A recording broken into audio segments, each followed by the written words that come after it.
Hello friends, this is Vidut Vishwas and welcome to my channel Hidden Gem of Stock Market by Vidut Vishwas। Friends, जैसे आप लोगों को पता है मेरे को वीडियो बनाने के उतना टाइम नहीं है, तो संडे आप लोगों के साथ सबके साथ मीटिंग रखता हूँ। मेरा खुद का स्टडी ये टेक्निकली एंड फंडामेंटली किस लिए मैं स्टॉक के ऊपर बुलिश हूँ। स्टॉक सिर्फ टेक्निकली देखोगे तो आपको कॉन्फिडेंस नहीं आएगा। कॉन्फिडेंस के लिए आपको बिजनेस एनालिसिस बहुत जरूरत है, लेकिन बिजनेस एनालिसिस सिर्फ उसका बैलेंस शीट से नहीं होता है। मैं जो स्टॉक सिलेक्ट करता हूँ बैलेंस शीट तो अच्छा ही होता है, लेकिन बहुत सारे स्टॉक आप लोग भी फंडामेंटली सिलेक्ट करते हो जिसमें हर चीज ये अच्छा होता है, लेकिन आपको स्टॉक का प्राइस में पसंद नहीं है।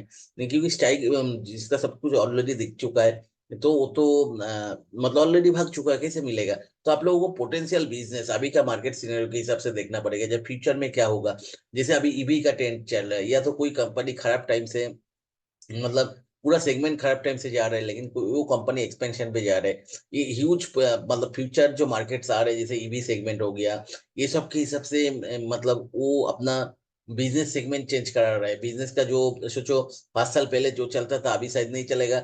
अभी भी चल रहा है लेकिन 5 साल बाद नहीं चलेगा, तो उसके हिसाब से आपको बिजनेस एनालिसिस करना चाहिए। आने वाला टाइम पे कौन सा स्टॉक चलेगा और उसका अभी का जो बिजनेस मॉडल है उसके हिसाब से क्या दिख रहा है, अभी का जो एक्सपेंशन एग्जैक्टली कौन सा जगह पे कर रहा है, ये सब चीज देखना बहुत जरूरी है। अगर कोई कंपनी खराब टाइम में मतलब उसने ग्रीन फील्ड एक्सपेंशन कर रहा है, बाउंड फील्ड एक्सपेंशन कर रहा है, तो वो भी कंपनी, और वो भी डेट फ्री है और चार्ट अच्छा लग रहा है, तब कंपनी जाकर आपको रिटर्न देगा। और ये जो आप बिजनेस एनालिसिस कर रहे हो और उसका बिजनेस एनालिसिस कर रहे हो, पूरा और देख रहे हो उसका क्या फ्यूचर प्रोस्पेक्ट है उस सेगमेंट के, तो वो आपको एक्चुअली रिटर्न निकल के दे सकते हैं लंबा टाइम के लिए। तो और वो जो आप बिजनेस एनालिसिस कर रहे हो और उसका जो हर चीज देख रहे हो, डेटा ये सब देख रहे हो, तो वो आपको कॉन्फिडेंस देगा होल्ड टाइम में। क्योंकि मैक्सिमम लोगों का प्रॉब्लम जो होता है, ये वो लोग होल्ड नहीं कर पाता है। होल्ड आप तब भी कर पाओगे सिर्फ टेक्निकल एनालिसिस करोगे या तो फंडामेंटल एनालिसिस करोगे, होल्ड नहीं कर पाओगे।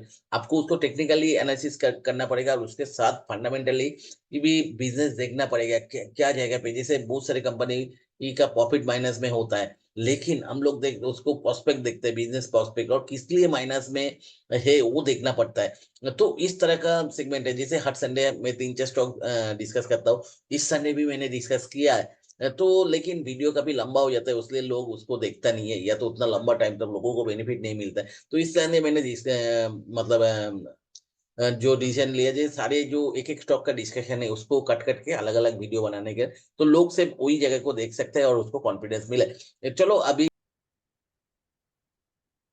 ये में आ रहे हमारा क्यों नहीं आ रहा है, इसका कोड किसी को मालूम है? हमारा राजा बैटरी को। अभी नेम चेंज हो गया है दादा। AREM हो गया।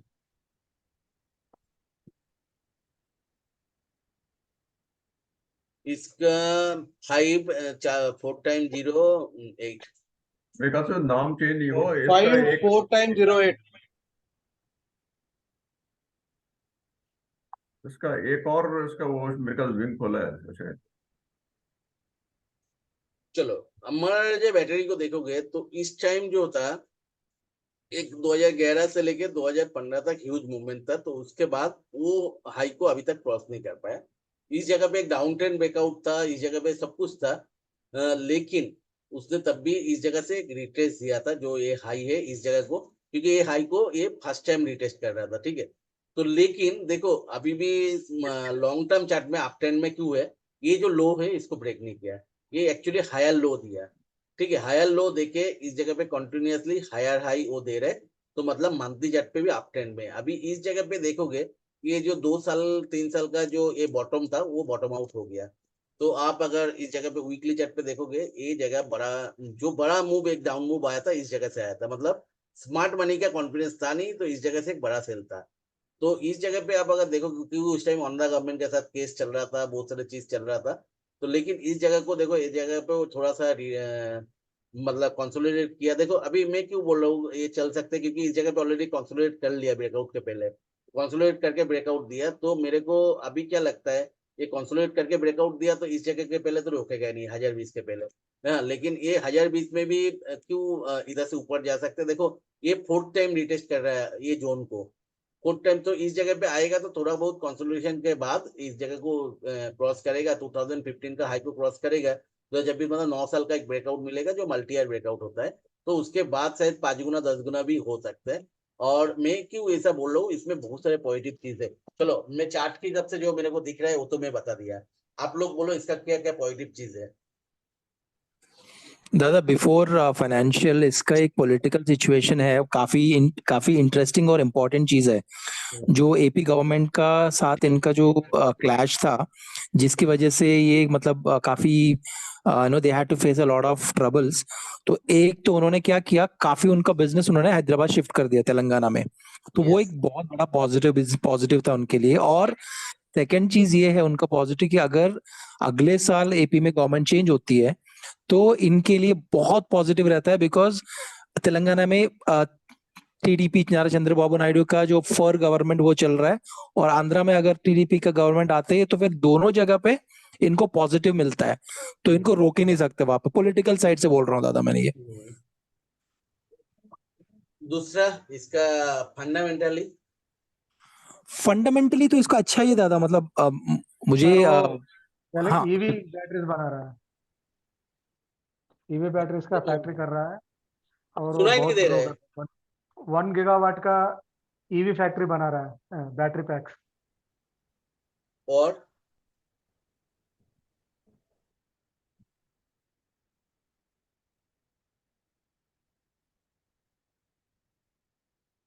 सर कोई तो बोलो।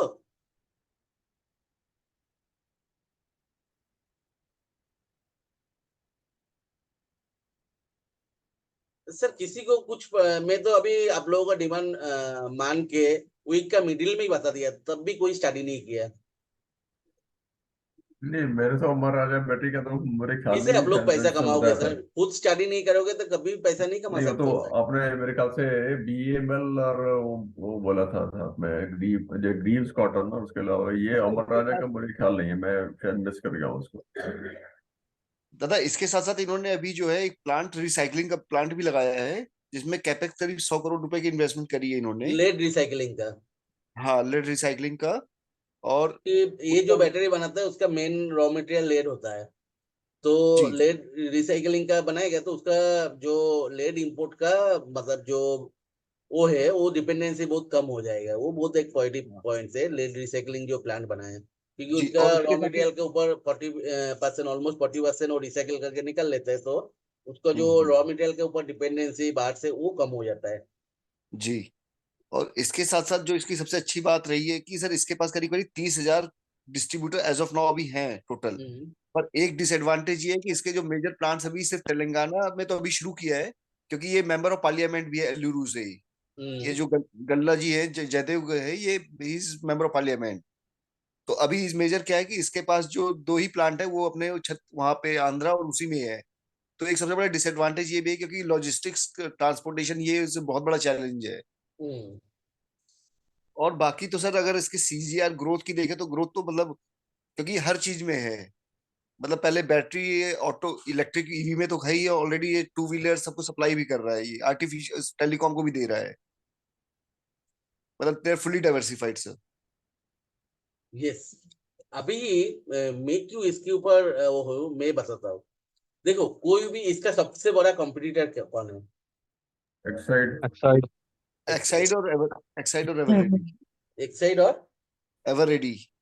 Ever ready. नहीं, एवरेडी तो मेरे ख्याल से इतना मतलब मतलब एवर रेडी तो मतलब इस ऑलमोस्ट वाले खत्म हो सेगमेंट गया में नहीं है, वो इस उतना। वाले सेगमेंट में नहीं है बैटरी का। मतलब देखोगे नहीं, लेकिन इसका ऑटोमोबाइल सेगमेंट में इसका मतलब सबसे बड़ा मतलब सप्लाई जाता है। इसका रेवेन्यू का जो सोर्स है ऑटोमोबाइल सेगमेंट। ठीक है, तो जी ऑटोमोबाइल सेगमेंट में आप अगर देखोगे इसका सबसे बड़ा जो कंपटीटर है वो है एक्साइड। लेकिन एक्साइड का देखोगे, एक्साइड का ओनली ऑटोमोबाइल सेगमेंट है वो। डाइवर्सिफाइड मतलब जो ईपीएस है होता है, उसके बाद टेलीकॉम सेक्टर का जो बड़ा बड़ा यूपीएस लगता है, डेटा सेंटर में लगता है, वो सब में इसका नहीं है। ठीक है, तो आज दूसरा जो है मतलब एक्साइड ऑब्वियसली ईवी में चालू किया उसने। ईवी में साउथ अफ्रीका का एक कंपनी के साथ जॉइंट वेंचर में टेक्नोलॉजी ट्रांसफर करके इधर ईवी का प्लांट ऑलरेडी ट्रांसफर हो गया। तो उसमें क्या एक्साइड, उसका एक्साइड का प्लांट भी चालू हो गया, तो उसमें एक्साइड आगे चला गया इससे। लेकिन एक इसका बिजनेस जो है फुल्ली डाइवर्सिफाइड है। इसका आप अगर देखोगे जो 60% रेवेन्यू जो इससे बैटरी का जो बनाता है, ऑटोमोबाइल का जो बैटरीज बनता है आज के दिन में वो लेड आयन बैटरीज है, बहुत सारा ओईएम के साथ बनता है। लेकिन तब भी आज के दिन में इंडिया में सबसे बड़ा मार्केट सेगमेंट एक्साइड ही गेन करता है। कोई भी गाड़ी का आप खोल के देखो, नया गाड़ी, उसका तो एक्साइड का ही बैटरी रहता है। सही है या नहीं? ठीक बात है। लेकिन आप अगर इसका देखोगे तब भी आज के दिन में बहुत सारे ओईएम के साथ ये एमरॉन बैटरी भी रहता है। ठीक है, और एमरॉन बैटरी का सबसे बड़ा मार्केट शेयर है आफ्टर मार्केट में। कोई भी गाड़ी का बैटरी अगर एक साइड का खराब होता है, जैसे मेरा गाड़ी का भी 2018 में जो खराब हुआ था, तो मैंने चेंज करके एक साइड का चल के एमरॉन का लगाया था। तब मेरा एक छोटा गाड़ी था, तो जो भी है, मतलब आफ्टर मार्केट में इसका मार्केट शेयर ज्यादा है। तो मतलब इसका सब मिला के 60, और ये एक्सपोर्ट भी बहुत ज्यादा करता है, जो एमरॉन बैटरी का एक्सपोर्ट बहुत सारे बाहर का, मतलब उसके साथ जो ऑटोमोबाइल कंपनीज है, तो उसके साथ भी एक्स्ट्रा कोलैबोरेशन है। तो ऑलमोस्ट सेम मतलब मार्केट शेयर दोनों का है, एक्साइड और एमरॉन। मतलब आप अगर देखोगे बैटरी से जो भी मतलब रेवेन्यू आता है, ऑब्वियसली एक्साइड का बहुत ज्यादा है, क्योंकि उसका इंडिया में मैक्सिमम ओईएम अभी भी एक्साइड के ऊपर ही बिलीव करते हैं, लेकिन ये भी थोड़ा थोड़ा करके बहुत ज्यादा मार्केट शेयर गेन ऑलरेडी कर लिया। तो इसने क्या किया, दूसरा जो मेन अभी इंडिया में डिमांड है, टेलीकॉम सेक्टर ह्यूज बढ़ रहा है। टेलीकॉम टावर्स वगैरह, उसमें कॉन्टिन्यूस पावर चाहिए, यूपीएस जो बैटरी से मतलब सपोर्ट इंडस्ट्रियल बैटरीज। और दूसरा जो आज के दिन में इंडिया में जो डेटा सेंटर्स मतलब ह्यूज, ऑलमोस्ट 50% सीएजे के हिसाब से डेटा सेंटर बढ़ रहा है। क्यों बढ़ रहे हैं? पहले का दिन में हम लोग क्या करता था, एक हार्ड डिस्क खरीदता था डेटा रखने के लिए। लेकिन आज के दिन में आप 1500 रुपया से 100 मतलब वो टीबी का हार्ड डिस्क गूगल से मिलता है, पता है आपको? किनको पता है? नहीं रहता। 100 जी टीबी पता है। तो यस गूगल सर, पता है। पहले मतलब 5,000 10,000 दे के अच्छा एक हार्ड डिस्क खरीदना पड़ता था 1 टीबी का। ठीक है, तो अभी गूगल में 100 टीबी का हार्ड डिस्क, तो वो जो हार्ड डिस्क अभी उसमें आपको पासवर्ड पता है, तो आपका फैमिली का सब यूज कर सकते हो वो, और उसमें डेटा आप रख सकते हो। तो वो जो डेटा स्टोर कहाँ पे हो रहा है, डेटा सेंटर पे ही करना पड़ेगा ना। तो अभी क्या इंडिया में जस्ट चालू हो रहा है। आप सोचो, मैं भी अभी तक नहीं खरीदा, मैं भी सोच रहा हूँ वो खरीदने के लिए, मेरे बहुत सारे। तो मतलब इंडिया में 0.1% लोग भी अभी यूज करना चालू नहीं किया। जब मैक्सिमम लोग वो उसमें रिलाई करेगा, तब क्या होगा डेटा सेंटर बिजनेस का, आप समझे? तो डेटा सेंटर वैसा होगा, तो डेटा सेंटर का जो बड़ा बड़ा मतलब उसको अनइंटरप्टेड पावर सप्लाई चाहिए, सब कुछ चाहिए। तो उसके लिए आपको यूपीएस वगैरह रखना ही पड़ेगा। आप डीजी रख, पता लगे डीजी, लेकिन चलाने में भी तब तक तो बंद रहेगा। लेकिन वो 10 सेकंड भी, 1 मिनट भी बंद रहेगा, तब तक तो लोग सर्फिंग नहीं कर पाएंगे। तो अनइंटरप्टेड चाहिए, तो उसके लिए यूपीएस वगैरह बहुत बड़ा बड़ा चाहिए। तो वो सेगमेंट में भी ये है। दूसरा, अभी ये इलेक्ट्रिक जो मतलब स्टोरेज, बैटरी स्टोरेज सिस्टम का इंडिया में डिमांड बहुत ज्यादा बढ़ रहा है। क्योंकि जो पावर होता है आपका पे स्टोर नहीं कर सकते हो, सिर्फ बैटरी में आप कर सकते हो। तो बड़ा बड़ा जो स्टोरेज सिस्टम आपको जरूरत है, पर्टिकुलरली जो सोलर इतना बन रहा है, सोलर में वो जो बैटरी स्टोरेज सिस्टम उसका डिमांड है, वो सेगमेंट में भी है। दूसरा, इसने लीड रिसाइकल के लिए अभी प्लांट चालू किया, तो वो भी उसका रॉ मटेरियल का मतलब वो उसके बैकवर्ड इंटीग्रेशन टाइप का हो गया उसका।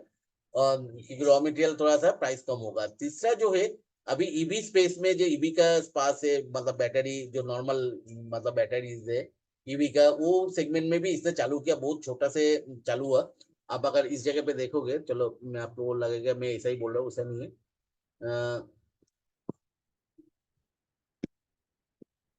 एक मिनट।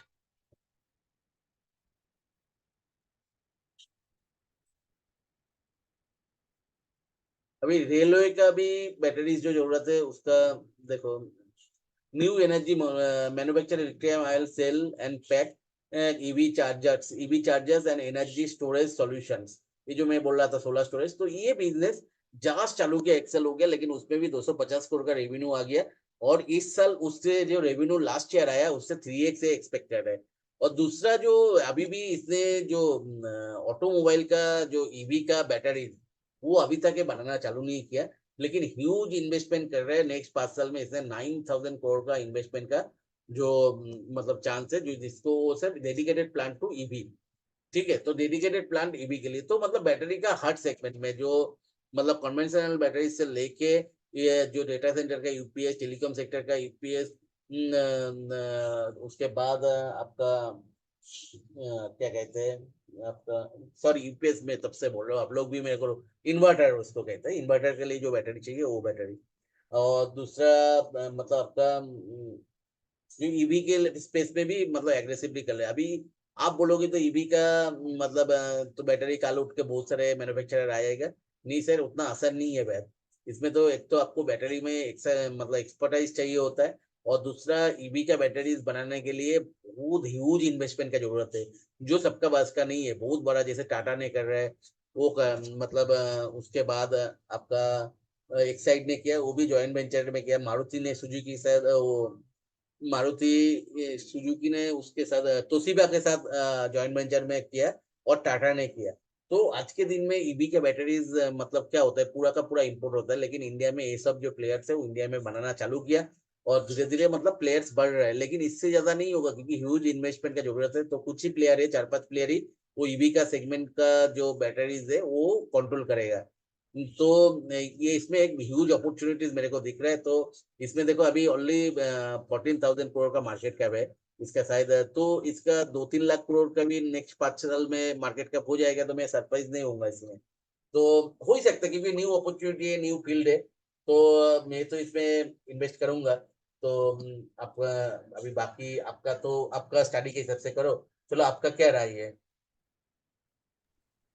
मैंने ऑलरेडी लिया है तो स्टेक दादा, अभी लिया है मैंने आप कुछ मेरा वो एक आप हफ्ते पहले। हाँ जी।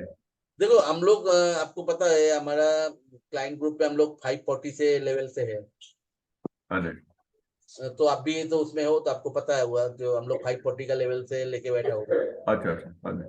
तो आप लोगों को तो ऑलरेडी 50% मिल गया, लेकिन अभी भी मूवमेंट मेरे हिसाब से कुछ नहीं आया। हाँ जी।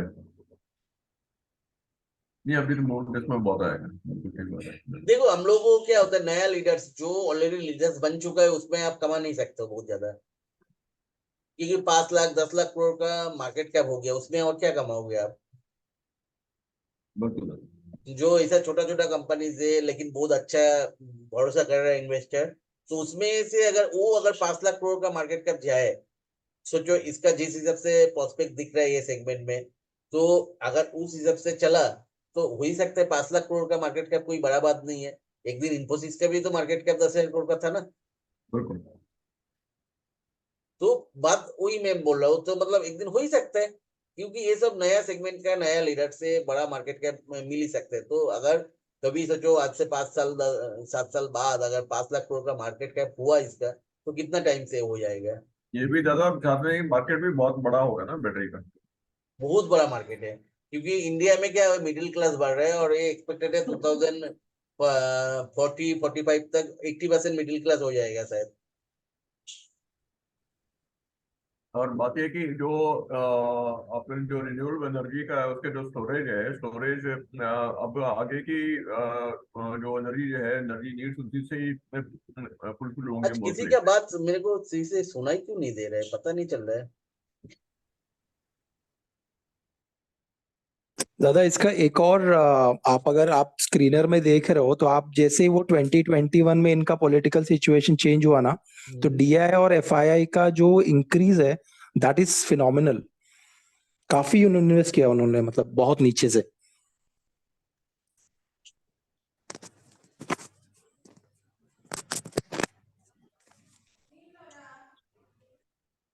एफआई एक्चुअली कम किया है इसमें। हाँ लेकिन इस जगह पे देखोगे 18 से एकदम 35% हो गया था। हाँ वही है वही है। सितंबर 2022 में जो था, एक साल में उससे 6% ज्यादा है, 6%। डीआई ने भी लास्ट क्वार्टर में सितंबर क्वार्टर में ह्यूज किया है। करेक्ट है दादा, ये नंबर्स काफी बड़े होते हैं, मतलब 6% 10% एक स्टॉक में काफी बड़े होते हैं नंबर्स। यस। तो मतलब आपको एफआईआई डीआई ने एक साल में आप अगर देखोगे दोनों मिलके ऑलमोस्ट 12-13% बढ़ गया है। तो जो भी है, तो वो लोग अगर पैसा लगा रहे तो हम लोगों को बिलीव करने में प्रॉब्लम तो है नहीं, और काफी ज्यादा प्रोस्पेक्ट दिख रहा है। क्योंकि आप सोचो अगर 2040 तक इंडिया में 2045 तक मिडिल क्लास 80% हो गया, तो मतलब गाड़ी का डिमांड कुछ जगह पे जाएगा, और नया गाड़ी जितना आएगा आज से 2 साल बाद से सब ईवी आएगा।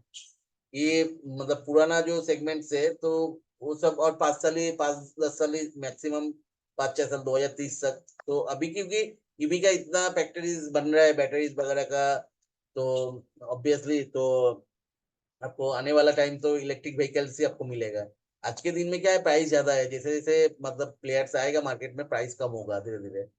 तो ईवी आने वाला है आने वाला दिन पे। तो और मैंने जैसे बोला ह्यूज इन्वेस्टमेंट का जरूरत है, तो कुछ ही प्लेयर रहने वाला है जो ईवी का बैटरी सेगमेंट पे। तो ये सब कंपनीज क्या है, तो एक ऐसा एक सेगमेंट है जिसमें प्रोस्पेक्ट दिख रहा है। और इंडिया में इंफ्रास्ट्रक्चर जैसे जनरेट होगा, अनइंटरप्टेड पावर सप्लायर का इन्वर्टर का जरूरत है। सही है या नहीं? क्योंकि आपका पावर कट हो गया और बीच में डीजी वगैरह जो भी रखा है वो चलाने के लिए जो बीच का गैप है, उसके लिए आपको मतलब वो करना पड़ेगा, क्या कहते हैं, एक इन्वर्टर का जरूरत पड़ता है। चलो अभी इसको तो किसी को कोई और किसी को इसमें कुछ ऐड करना है? और चलो मेरा कॉन्फिडेंस के लिए तो कुछ बोलो। 17th July weekly chart. There is a big volumes are there, huge volumes, 46 million red volume. Somebody exited on that day, weekly chart. Actually, I need every time it try to give the breakout, something bad happening, and again price coming down for this. लेकिन किसी ने by भी किया ना।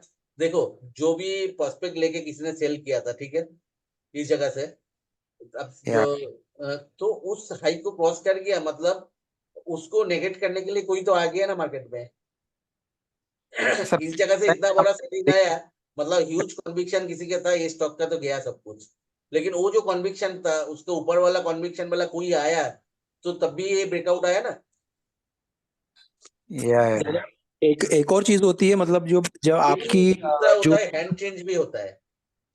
हाँ हाँ और आपके जो बॉटम पिक्स होते हैं ना, तो उसमें एक चीज मैंने ऑब्जर्व किया था, आप भी एक बार चेक कर लो आपके चार्ट्स में। जब भी कोई बॉटम पिक में डबल बॉटम बन जाता है ना, तो वो वहां से बहुत तेज भागता है। ऐसा बहुत रेयर होता है, बट लेकिन जैसे एक बन जाता है ना वहां पे, तो बहुत भागता है वो। मैंने ये काफी चार्ट्स में देखा था। होता ही है, क्योंकि नया कन्विक्शन वाला कोई तो आया ना, जो ये बड़ा सेलिंग्स था उसके ऊपर लेकर गया, मतलब क्या है, तो मार्केट में नया बिलीव्स तो आया ना। तब भी देखो वो ब्रेकआउट लोग बोलता है, लेकिन ब्रेकआउट क्यों आता है? ये बड़ा सेलिंग जो होता है उसके ऊपर जाता है, क्योंकि बड़ा सेलिंग ऐसा थोड़ा आता है कोई स्मार्ट मनी को लगाता है इसमें कुछ खराब कुछ है। उसका एक कॉन्विक्शन था तो उसलिए उसका अपना होल्डिंग निकाल दिया। तो अभी उसको क्रॉस करने के लिए अभी जब ऐसा बड़ा सेलिंग आता है ना, तब मार्केट में बहुत सारे लोग बैठे रहते हैं, क्योंकि इस जगह पे एक ब्रेकआउट था, तो बहुत सारे लोग एंट्री करके टैप हो गया था। तो वो प्राइस देखो कब से उतना कितना दिन के बाद आया, 4-5 महीना बाद आया। तो उस जगह पे ऑब्वियसली सेलर बैठा था, चलो मैं अटक गया था, वो चलो इस जगह आया तो मैं निकल जाता हूँ। ठीक है, तो उस जगह पे वो कॉन्विक्शन, उस जगह पे भी ह्यूज अमाउंट ऑफ रिटेलर्स बैठे रहते हैं, जो एक ट्रैप हो गया था, 6-7 महीने से ट्रैप होके पड़ा था। लेकिन वो भी ट्रैप होके जो जो निकाला उसको भी खरीद के उसको ऊपर जाना इतना आसान बात नहीं है, ह्यूज फंड चाहिए। तो ह्यूज फंड कोई भी मतलब आपको उसमें इनपुट करेगा, इन्फ्यूज करेगा जब उसको ह्यूज बिलीव है। Am I clear sir? Yeah, actually, I entered that breakout and I exited in loss there. That's why I remember this because chart. यही तो प्रॉब्लम होता है ना सर, आप लोगों को बिलीव नहीं है कोई कंपनी के ऊपर। हम लोग 541 से बैठे हैं इसमें, वो तो अप डाउन तो रहेगा ही ना ये। मतलब क्या कहता है मार्केट में, आप अगर इसे ले नहीं पाओगे, मतलब आपका स्टडी बराबर नहीं था ना, प्रॉपर नहीं था study. It's no, sir. Actually, 46 million volumes there. On an average, only 6 or 7 million. 6 million volume, लेकिन उसके बाद भी स्टॉक कितना परसेंट गिरा था? Yeah. कितना परसेंट गिरा था? 644 से इस जगह पे सिर्फ 608, 10%, 10% गिरा। तो उतना ज्यादा वॉल्यूम के बाद भी 10% गिरा, तो कोई तो खरीद रहा है ना, नहीं तो 50% गिर जाता था। Okay, okay. That much. Candle के नीचे एक भी कैंडल नहीं है, वो भी चेक करो। दादा इसकी मैनेजमेंट की कमेंट्री भी आई थी, उन्होंने बोला था कि हम टॉप लीडर बनेंगे और एक साइड को रिप्लेस भी करेंगे। तो वही दिख तो रहा है, हर सेगमेंट में है, बैटरी रिलेटेड जो भी है हर सेगमेंट में दिखता है।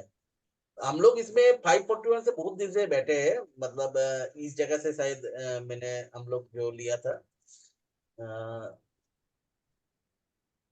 541 शायद इस जगह पे जनवरी फरवरी में हम लोग 541 के आसपास लिया था इस जगह से, शायद इस जगह या तो ये जगह पे लिया था, ऐसा कुछ है इस जगह पे। तो उसके बाद भी अप डाउन से मैं पकड़ के बैठा हूँ। आपको ये पेशेंस देखो, मेरे को ऑलमोस्ट कुछ नहीं मिला एक साल में, लेकिन हम लोग पकड़ के बैठे हैं क्योंकि मेरे को इसका ग्रोथ स्टोरी पे बिलीव है। आपको तो आएगा नेगेटिव न्यूज, सब कुछ आएगा, आप अगर वो ले नहीं सकते हो, आप मार्केट में कभी नहीं कमा सकते हो। अप दादा डाउन नहीं इसमें रहेगा मार्केट में, एकदम हाँ स्ट्रेट ऊपर जाएगा। इतना छोटा इसमें आप अगर निकल जाते हो तब तो मतलब आपको मार्केट में वो देखो, वो ट्रेडिंग करके कोई नहीं कमाता है सर, बहुत रेयरली कोई कमाता है ट्रेडिंग करके, एक दो बंदा ही होता है। आपको तो लॉन्ग टर्म में होल्ड करना पड़ेगा, और लॉन्ग टर्म में ही वेल्थ बनता है। आपको मार्केट में जिन लोगों का नाम सुनाई देते हैं हमेशा, Warren Buffett, Peter lynch, Rakesh Jhunjhunwala, सब लॉन्ग टर्म में 5-10 साल के लिए होल्ड करता है। वो लोग इधर छोटा मोटा में निकल नहीं जाते हैं। और दादा ये रेलवे को भी बैटरी सप्लाई करती है। मैं वही बोला, ये रेलवे की भी करे, हार्ड सेगमेंट में जिधर भी बैटरी का थोड़ा सा भी जरूरत है, पूरा सारे जगह को एग्रेसिवली ये बना रहा है सब जगह पे। ज्यादा एक चीज और है कि बैटरी के अलावा ना इन्होंने अभी मतलब बैटरी के ही पार्ट हो गई एक तरीके से new energy and mobility division इन्होंने शुरू किया है अपना। और उसके अंदर पिछले साल 2023 में 3.5 गुना ग्रोथ हुई थी, और अब 2024 में इनका फोरकास्ट है 3 गुना ग्रोथ करने का। इसके अंदर ईवी चार्जर और मैं एंट्री ऑलरेडी स्टोरेज वो सर्विसेज बताया, मैंने बढ़ाओगे। हाँ ईवी जी, अच्छा चार्जर और जी, हाँ जी, हाँ जी, बैटरी स्टोरेज सेगमेंट 3 टाइम्स मतलब ग्रो करेगा, हाँ जी, हाँ ऑलरेडी जी, हाँ जी, मैनेजमेंट का कमेटी है। हाँ जी। चलो ये तो दादा मेरा सोलर का तो देखा है आपने, इसका सोलर का, हम्म, सोलर बैटरी, सो फ्यूचर में तो बहुत यूज होने वाला है सोलर बैटरी। मैं बोला ना बैटरी स्टोरेज जो है, हम्म हम्म। स्टोरेज जी सिस्टम, जी। क्योंकि बैटरी स्टोर करने के लिए बैटरी छोड़ के, मतलब वो पावर स्टोर करने के लिए बैटरी छोड़ के कोई रास्ता नहीं है। तो पावर स्टोरेज सिस्टम जो है एक कुछ ही कंपनी है इंडिया में जो भी, this is one of them, मतलब ये नया चालू किया, तो उसलिए तो ये बोल रहे हैं ना, ये 250 करोड़ का सेल से नेक्स्ट ईयर 750 करोड़ का उससे ही रेवेन्यू आएगा।